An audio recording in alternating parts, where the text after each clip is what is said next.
السلام علیکم و رحمت الله. دوستان عزیز، امروز به سوال یکی از خواهرها جواب میگردونیم که بارها شد میپرسند، سوال میکنند. خب السلام علیکم و رحمت الله استاد. من صاحب 3 فرزند هستم. شوهرم 3 سال شد وفات کردگی.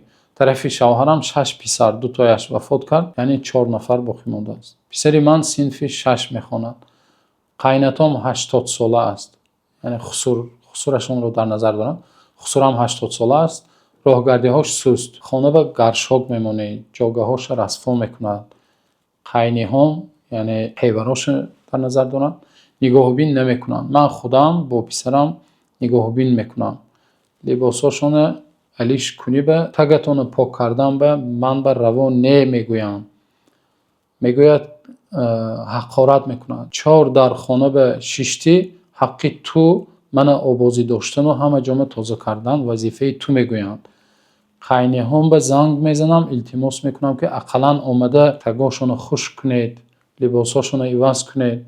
وایهای هم میگویند که نگاه بین کرده نتونی، زبان خط نویس، از خانه برو، بعد ما میریم میگویند. سبحان الله. شاید مشکلاتی که این خواهر دارن، بسیاری خواهرها بعد از وفات شوهر مشکلاتشون آغاز شده است. شاید بسیاری خواهرها چنین مشکلات دارند. یکی از مشکل‌های ما این است که وقتی مشکلی بالای سر ما میباید، ما با عرف و عادت تکیه میکنیم. الله تعالی در سوره نساء میگوید و ان تنازعتم فی شیء فردوه الی الله و الرسول ان کنتم تؤمنون بالله والیوم الاخر ذلك خیر و احسن تأویلا. الله تعالی میگوید شما اگر در یک چیز نزاع کردید، بین شما اختلاف پیدا شد، شما با گفته های الله و گفته های پیامبرش روی بیاره. شما با عرف و عادتی که خلاف شریعت است، عرف و عادتی که مخالف ضد شریعت الله است، ما به چنین عرف و عادت نباید که اعتبار دهیم. هر عرف و عادتی که خلاف شریعت است ما باید از آن دوری جوییم.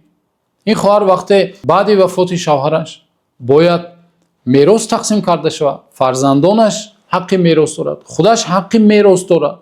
تو در آن خانه نشستی باید خدمت خسور را کنی و اصلا خدمت خسور و خوشدامن وابسته از شوهر است. وقتی شوهر دارد زن، شوهرش را اطاعت کردنش واجب است. بنابراین وقتی شوهرش زنده است، اطاعت کردن شوهرش که واجب است، خدمت کردن خسور و خوشدامن هم واجب می شود وابسته از اطاعت شوهر.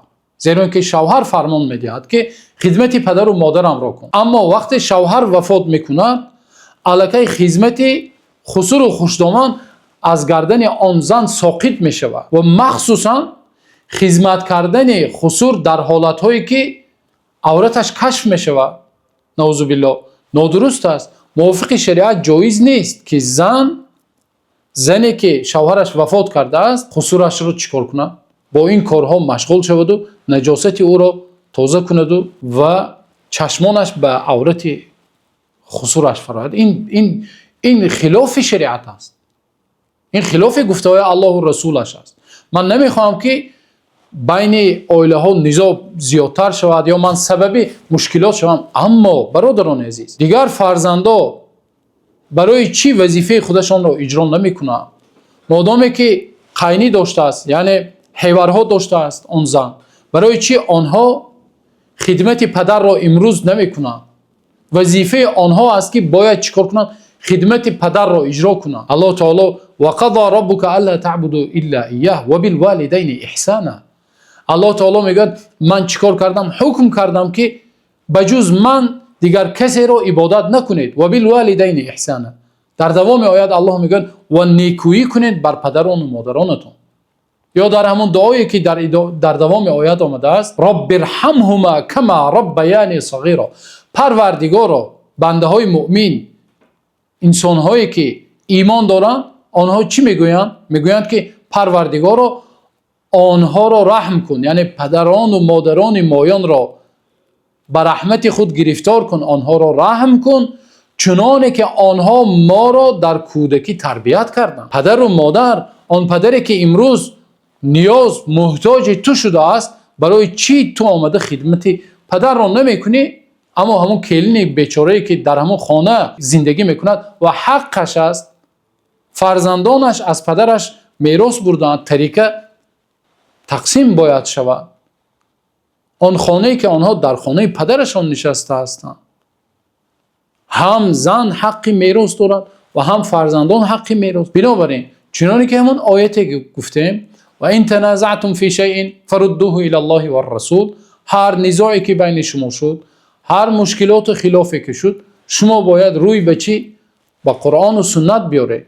روی با اهل علم، باید آنها با اهل علم مراجعت کنند که فلانی پس از خواندن جنازه باید طریقه میراث تقسیم شود، موافقی شریعت میراث تقسیم شود.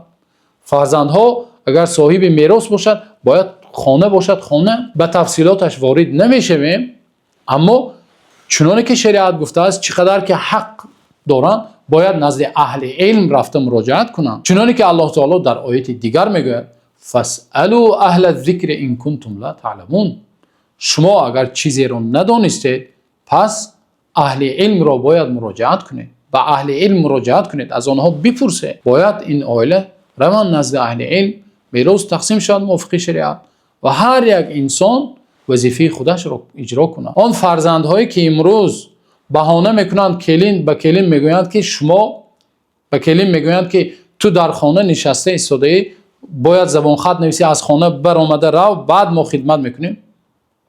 این نادرست است. کلین در میراث خودش همراه فرزندانش شاید نشسته باشد و شما باید وظیفه فرزندیتون رو در نزد پدر امروز اگر اجرا نکنه شما گناهکار شده هستید. هر نفری که با بهانه این و آن از خدمت پدر و مادر میگریزد، فرزندانی که از خدمت پدر و مادر میگریزند، آنها شرط نیست که پدر گوید که من تو را آخ کردم.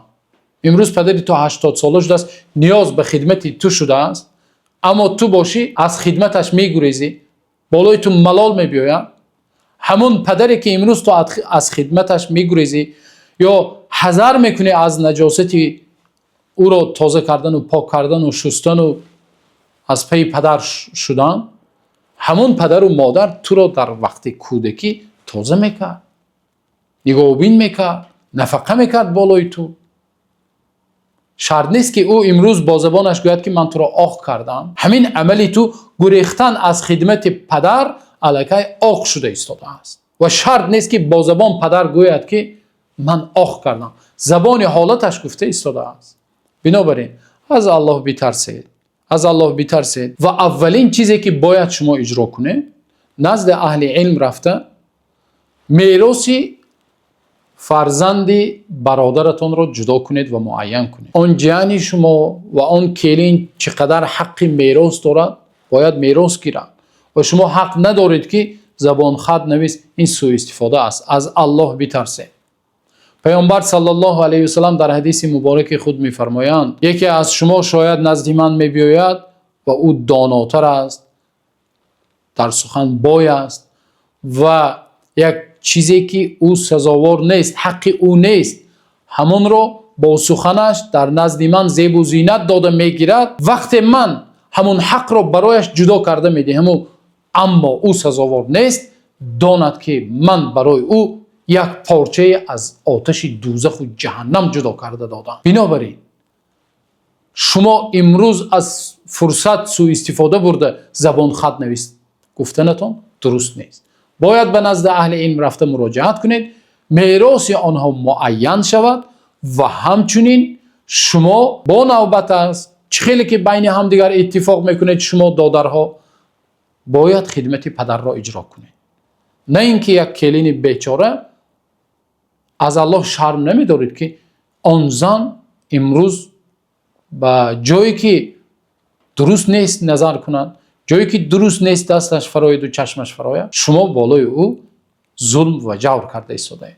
الله تعالی را دعا میکنیم که هر زن و هر خواهر و هر مادری که در مشکلات قرار دارند الله تعالی مشکلات آنها را آسان کند و الله تعالی هر نفری که سوء استفاده میبرد امروز از یک بیچاره، خواه کلیم باشد، دختر باشد، کسی نباشد، از زیر دستانش سوء استفاده میبرد، آنهایی که جای برگشت ندارند زنهایی که جای برگشت ندارن بیچاره هستن.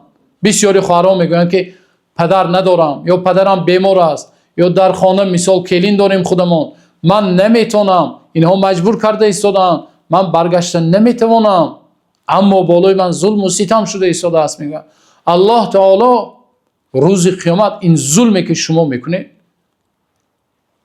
در نزد الله تعالی چی جواب میده؟ بنابراین الله تعالی شما را هدایت کنه، الله تعالی جامعه ما و شما را جامعه گرداند که همدیگر فهمی، مهربانی و عدالت را الله تعالی پایدار بگرداند تا نوار آینده. الله نگهبانتان باشد.